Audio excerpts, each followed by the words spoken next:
Pilipinas, magandang araw po sa inyo, Luzon, Visayas at Mindanao. Mainit-init na usapin ngayon ka-coffee ang panukalang deployment ban sa mga OFW dyan po sa Kuwait. Kasi kung inyong matatandaan ka-coffee, tila wala Maya-maya may namamatay po na kababayan natin na inaabuso ng kanilang mga employer dyan po sa Kuwait. Sa pagdinig po ng Senado kahapon, nagkaroon po ng hearing dyan sa pangunguna po ni Chairperson Raffy Tulfo, at dito na pag-usapan, muling nabuhay ang usapin ng deployment ban. Ito po foreign policy ito ka-coffee.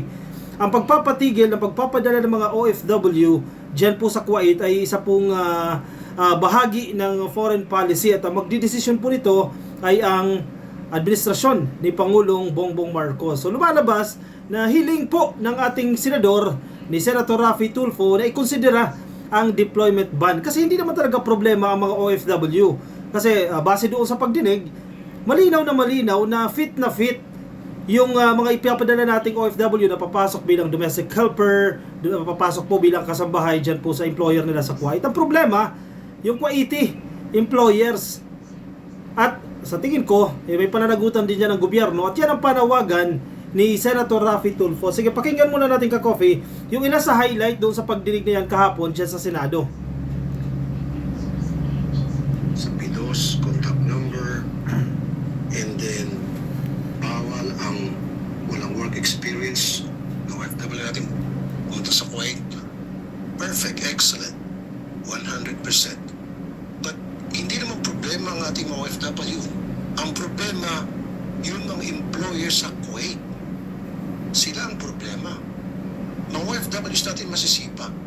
They don't even have experience, because tayo mga Pilipino mapag-alaga. Ano ba ginagawa ng mga OFWs natin sa ibang bansa? Mag-alaga, maglinis. Sanay tayo mga Pilipino. We don't even need to teach them how to clean.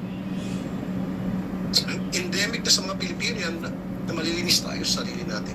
Magaling tayo mag-alaga, magaling tayo maglinis ng bahay. They're not the problem. The problem is the employer. The problem is the Kuwaiti government. For crying out loud. Correct. Kasi marami tayong kakilalang OFW, marami nakikinig sa atin ng OFW, di ba? Hindi ka naman makakalabas ng bansa nang hindi ka dadaan sa PIDOS unless direct hire ka or diretso ka doon sa iyong amo. I-brief ka, ito yung mga karapatan mo, ito yung dapat mong gawin in case of emergency, etc. etc. Kumbaga, sa side ng Pilipinas, hindi tayo nagkukulang. Handa yung ating mga ipapadala sa ibang bansa. Alam nila yung gagawin nila. Ang problema nga naman, kung may saltik yung amo mo na papasukan dyan sa Kuwait, actually, hindi naman Kuwait, it's just that marami kasing cases, maraming incidences nangyayari dyan sa Kuwait, dyan sa Middle East. As compared to other countries, na sa dinami-dami ng OFW, halimbawa Hong Kong, diba, sa dinami-dami ng OFW dyan, bibihira ka makarinig na may isang OFW, na may isang Pilipino na sinaktan ng amo, inabuso ng amo, ginahasa ng amo. Bibihira ka makarinig ng ganyang instances. Ang problema dito sa Kuwait, pang ilang beses na yan, sunod-sunod na yan. At wala na yung problema sa Pilipinas, di ba? It's just that ka-coffee, nagiging problema sa Pilipinas kasi ang description dyan ni Senator Raffy Tulfo, parang alam na nga natin na ganyan yung sitwasyon. Parang kasi ni Digong yan, nilift yung ban, no? Doon maraming consideration yan, kung ililift ba yan o i-impose ulit yung ban na yan. Parang ang pinupunto dito ni Tulfo, alam na natin na ganyan ang problema dyan sa Kuwait. So yung mga Pilipino natin, syempre, nangangarap din magkaroon ng hanap buhay sa ibang bansa, dahil limited yung kanilang opportunities dito. Parang pinapain daw natin sa leon, pinapain natin sa tigre itong ating kababayan. So ang punto ni Tulfo, ewan ko sa inyo ka-coffee kung mag-agree kayo, di bali nang walang trabaho, wag lang bawian ng buhay yung ating kababayan.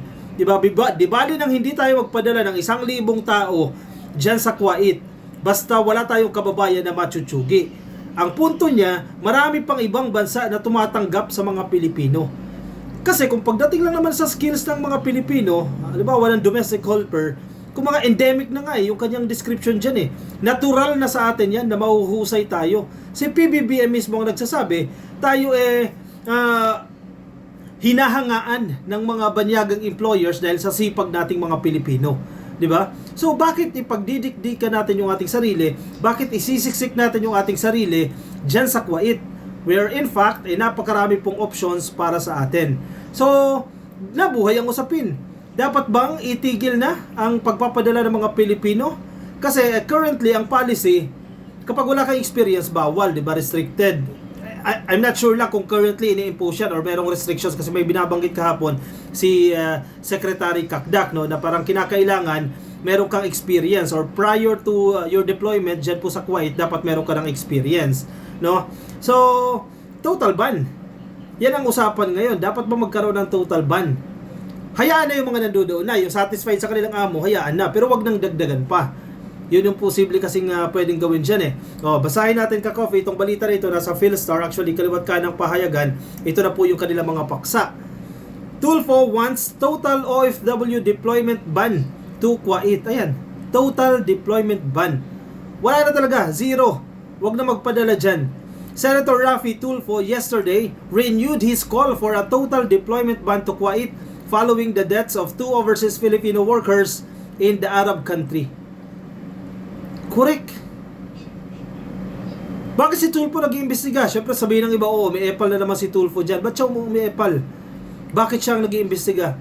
For your information, siya po ang chairperson ng Committee on Migrant Workers. So, responsibilidad niya po yan, tungkulin niya po yan, kasi sila naman ang gagawa ng policy dyan eh. Do desisyon ng presidente yan kung magkakaroon ng deployment ban base po sa rekomendasyon ng Department of Migrant Workers, and I think DOLE, kasi DOLE yung nagre-recommend din eh. This time, no, halimbawa, Department of Migrant Workers, ito ang recommendation namin, Mr. President, base po sa investigation, actually pwede rin nilang i-cite yung report itong investigation ng Senado, yung ano yung magiging kalalabasan itong investigation ng Committee on Migrant Workers, pwede nilang i-cite yan sa kanilang rekomendasyon sa Presidente na why not consider itong deployment ban dyan po sa Kuwait. Tulfo led a Senate Migrant Workers Committee hearing yesterday. The families of slain OFWs Jenny Alvarado and Daphne Nakalaban attended the probe. Masakit nga naman kasing isipin, ka-coffee. Kababayan mo, di ba? Malinis yung intention. Kumita ng pera para sa kanyang pamilya. In fact, mahirap na nga na iwanan mo yung pamilya mo dito sa Pilipinas eh. Tapos yan pa yung daranasin dahil sa mga may saltek na amo dyan po sa Kuwait. Hindi naman lahat, di ba? Pero may mga mangilan-ngilan pa rin, may mga bulok na kamatis pa rin na maliligaw na may mga saltek. Actually, isa nga sa proposal, magkaroon tayo ng neurotest sa mga employer. It's just that, syempre, yung mga employer na Kuwaiti, iisipin nila, di kung ayaw mo sa amin, di wag, di ba? Ako pa, pag-i-examine mo ng neuro. So, pwedeng, di ba? Yun din ang nasa isip ko kahapon eh. Let's say, magdidemand tayo ng neuropsychological exam sa employer. O isipin niya mga yan, syempre, mapapride yung mga yan eh. Bakit ako? Ako yung amo. Bakit magpapa-neurotest ako? Di kung ayaw nyo, di wag, kukuha kami ng ibang workers mula sa ibang bansa. Kukuha kami sa, let's say, Indonesia. Kukuha kami sa Laos o kung saan man. Di ba? Yan ang iisipin nila. Kaya dapat may gawin ng gobyerno ng Kuwaiti dyan. Actually, kung matatandaan ninyo noon, nagkaroon din ng deployment ban at ng restrictions, and nagkaroon ng memorandum of agreement sa pagitan po ng Kuwaiti government at ng Pilipinas, baka pwedeng i-enhance yung agreement na yon. Ang pinupunto din ni Tulfo dyan, sana sa bilateral agreement, pakikipag-usap, bilateral ka-coffee, dalawang bansa nag-uusap, no? Sana naimbitahan sila or ang kanyang staff o kaya miyembro ng kanyang legislative team para makapag-suggest din. Kasi wala namang monopoly of good idea eh. Hindi lang naman isa ang magaling dyan. Ang pinanggagalingan naman ito ni Tulfo, everyday marami nagre-reklamo sa programa niya, sa Raffy Tulfo in Action. Maraming humihingi ng tulong, humihingi ng suporta sa kanya. So alam niya kung ano yung nangyayari sa ibang bansa. Nagyayabang si Tulfo, sabihin ng mga netizens, yan, nagyayabang na naman si Tulfo. I think unfair sa kanya yan. Kasi alam niya yung nangyayari sa ground dahil panay reklamo nga sa kanyang programa. In fact, binibigyan niya rin naman ng credits itong Department of Migrant Workers, itong OWA, kung ano man yan, ng mga ahensya na concerned sa OFW na tumutulong para ma-resolba. Ang problema, again, paano yung hindi pumupunta sa programa niya? Paano natutulungan yan? Ano yung punto? Long term. Polisiya. Diba? Kasi sino lang ba yung may kakayahan lumapit sa programa ng Raffy Tulfo in Action? Hindi naman lahat. Yung iba ayaw na. In short, hindi lang dapat yung lumalapit sa programa yung bibigyan ng serbisyo, kundi lahat ng mga migrant workers na nangangailangan ng tulong, at ang maitutulong dito ng Senado ay legislation, batas. Yun yung pinaka-purpose ng hearing nito, in aid of legislation. At pwede rin maging gabay yan, pwede rin maging batayan yan ng deployment ban sa Kuwait. Nag-agree ba tayo sa deployment ban? Hindi basta-basta. Kailangan pag-aralan ng mainam. Pero hindi dapat agad i-reject yung idea na sinasabi ni Tulfo na magkaroon ng total deployment ban. Kasi nga may mga ganitong cases tayo. Hindi isa, hindi dalawa. Maraming cases. Ngayon, noon, at baka bukas magkaroon na naman ng kaso. Yan yung mga reported cases ha. Meron pa mga unreported cases. O biruin mo yung mga yan. Kawawa yung mga kababayan nating OFW. So buti na lang nare-raise ulit ito. Nabibigyan ng emphasis na naman ito. Nabibigyan ng highlight itong usapin na to. Again, foreign policy ito. Ang ating presidente ang magdidesisyon dito. Buti nga na re-raise na ito para makarating din sa presidente at masuri for sure. Sa sipag ng mga kawani natin dyan sa Department of Migrant Workers, alam na ng presidente yan, nauna na yan ka-coffee. Nag-report na mismo yan sa presidente. I think bago itong investigasyon na ito dyan sa Senado. Alvarado and 2 other migrant workers died in Kuwait on January 2 due to smoke inhalation from the coal heating system. Oh, grabe yung ginawa. Hindi mo ma-imagine kung paano nila ginawa yan. Nakalaban was found buried in the backyard of her employer last December. She was reported missing in October 2024. O biruin mo yung ginagawa ng mga Kuwaiti employer. The problem lies with the Kuwaiti employers. We have to tell the people in Kuwait that enough is enough. Galit na si Tulfo dito. Job loss of thousands is better than the death of one OFW, which makes sense. Di bali nang mawala ng 1,000 trabaho, wag lang may mamatay na isang tao. Dahil di mo na may babalik yan.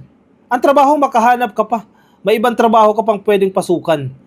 Alvarado's daughters, Angel and Natanya May, testified during the hearing about their anguish when they learned of her death, which was worsened with the arrival of the wrong cadaver due to the shipping agency's negligence. Ayan pa, nakakatawa yan na nakakainis. Biruin mo, hinintay mo yung labi ng pamilya mo, tapos ang darating na labi, iba. Kawawa rin naman yung hindi na, supposedly para yung labi na yan para sa ibang pamilya, let's say sa ibang bansa yan, na-ship pa dito sa Pilipinas dahil sa kapabayaan din ng shipping agency. Nakalulungkot ito ka-coffee. Migrant Worker Secretary Hans Kakdak apologized to the family of Nakalaban, saying that charges for negligence and wrongful repatriation would be filed against the service provider.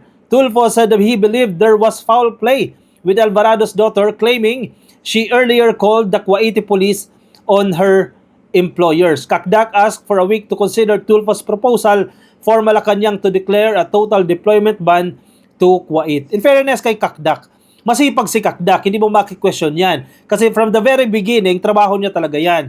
Hindi yan basta in-appoint lang ng presidente na kakilala no, at nilagay siya dyan sa DMW, Department of Migrant Workers. Noon pa man, yan na talaga ang kanyang expertise.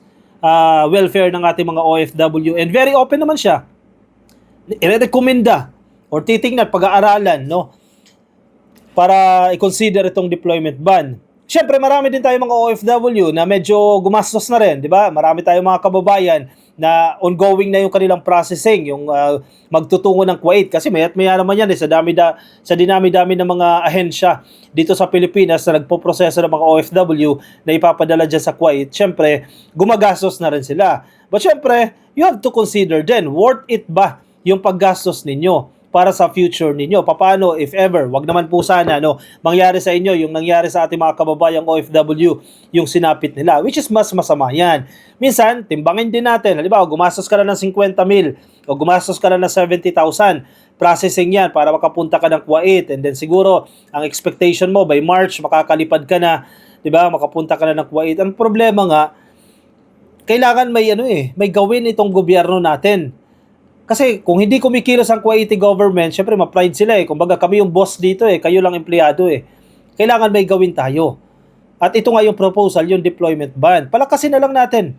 Marami pa namang ibang bansa ka-coffee na nangangailangan ng serbisyo ng Pilipinas. Or baka naman sa Pilipinas meron na mismo.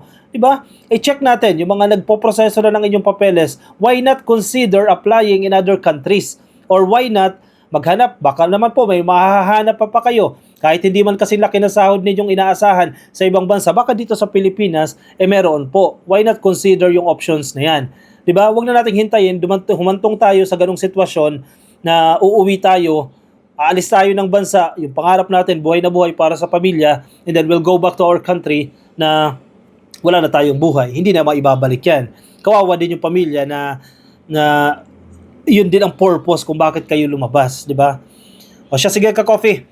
Umaasa tayo na aksyonan nito ng presidente, and for sure hindi naman babaliwalaan ng presidente dahil malaki po yung tulong, malaki po yung nagagawa ng mga OFW natin, at alam naman natin na binavalue ng ating presidente ang ating mga OFW. 1 week ang palugit ka coffee na pag-aralan ito. Ano bang magiging konsiderasyon dyan? Restricted ban or total ban o kung ano man yan. Hintayin natin ka coffee yung magiging pronouncement dyan ng Malacanang. O sana mapakinggan si Senator Raffy Tulfo sa kanyang panawagan na yan. O siya, sige ka coffee, anong mga nais ninyong ikomento? Marami po nakikinig sa ating mga OFW. Tayo syempre nakikiramay din tayo sa ating mga kababayan na binawian po ng buhay, no? Malungkot na ganito po yung kanilang sinapit sa ibang bansa pa. Kayo po, yung mga OFW na nakikinig po sa atin, ingat po kayo dyan, no? Nasaan man po kayong panig ng mundo. Make sure po na ligtas kayo sa inyong employer. Kung sa tingin ninyo medyo alanganin kayo dyan, may mga signs na mukhang may saltik yung amo ninyo, isip-isipin nyo na as early as now, di ba, umalis na kayo dyan, magpatulong na kayo sa embahada para wag nang humantong doon sa sitwasyon na yan. Dapat meron kayong numbers, mga police numbers, emergency hotlines, number ng inyong mga amo, ng inyong mga agency, hindi amo ha, ng inyong agency, ng mga kamag-anak, para from the moment na may nakaramdam kayo, teka, kung may problema na ito dial nyo agad yung emergency numbers na meron po kayo. Diba? Huwag tayo magiging kampante dahil hindi natin kababayan niya natin, niloloko tayo lalo pa yung ibang mga lahi, hindi natin alam kung anong karakas nila, diba? So maging maingat po tayo, doble ingat po sa mga kababayan nating OFW. O siya, sige, baka may komento po kayo, i-comment ang inyong opinion, reaction dyan sa ating comment section. Yung mga nasa Facebook, pasuyo na lang ka-coffee, baka di pa po kayo naka-like and follow. Yung mga nasa YouTube, click lang po na subscribe at hit na rin po yung notification icon para updated rin po kayo sa ating mga bagong upload. Maraming salamat sa mga sumama, ingat kayo ka-coffee, nasan man po kayong panig ng daigdig. Bye-bye.